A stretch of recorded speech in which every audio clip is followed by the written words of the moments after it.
Hello, my name is Richard Jackson. Welcome to the North Sydney Times video unit. I'm joined here with Justine Gordon from Burdekin Housing Association.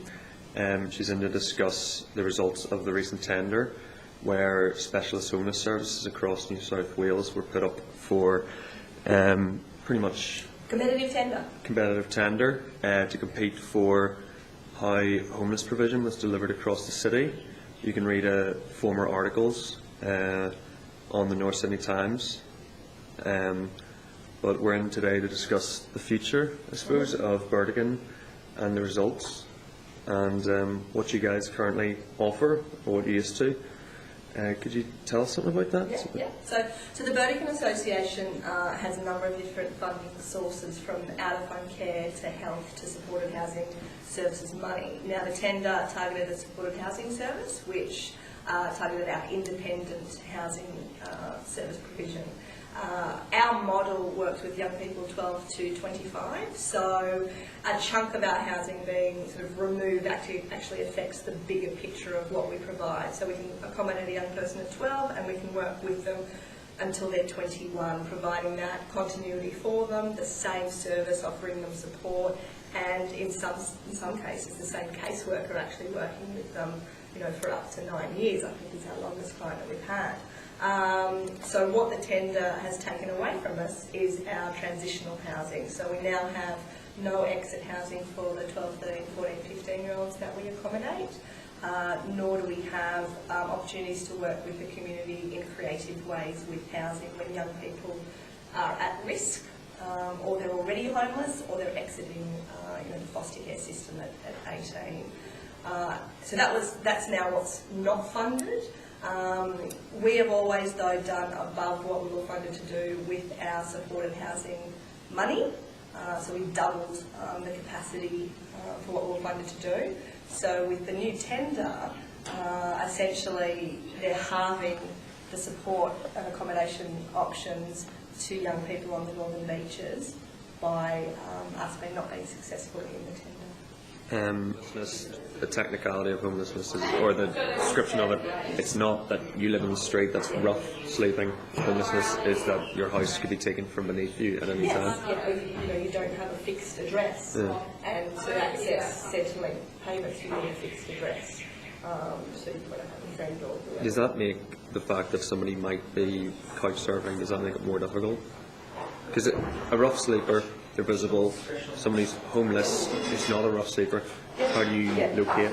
Yeah, because one of our assessment criteria in terms of prioritising who we're going to house is where are you currently staying. If you've got a roof over your head, even if it's a couch, well, that's safer than if you're living in a car or living in a tent, which some of the young people that we'll assess actually are doing that. They're living in cars and they're living in tents.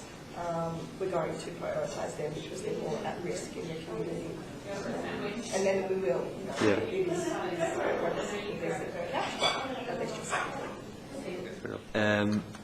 Now the Burdekin Association took their name from Brian Burdekin, former chair of the Human Rights Commission in Australia, and his paper from 1989 suggested that, or states that small independent charities working at the local level are better at delivering care than larger corporations or larger charities, because they'll have a more intimate knowledge of the area. And because of that, you guys renamed after him and remodelled. That's how you've delivered care, and the results of the tender are putting in jeopardy houses outside of the tender which you own. Yes. So with our partnerships that we've created across the northern beaches, they include with a community housing provider.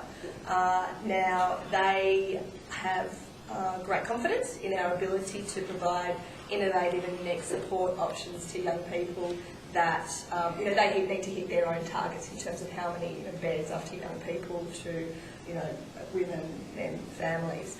So they work with us to ensure that the young people that are in their properties sustain their tenancies, that they learn living skills, that they are reminded to pay their rent, that they pursue education, and we work with the young people to transition out of those properties into independence or back to home. So our whole aim is to actually get them out of the welfare system, full stop, forever. So our ability to link in with not just them, but also, for example, the local women's refuges. So what we're looking at the moment, and what we've always done, but we're formalising it, is, for example, the 2 local women's refuges that are in our area.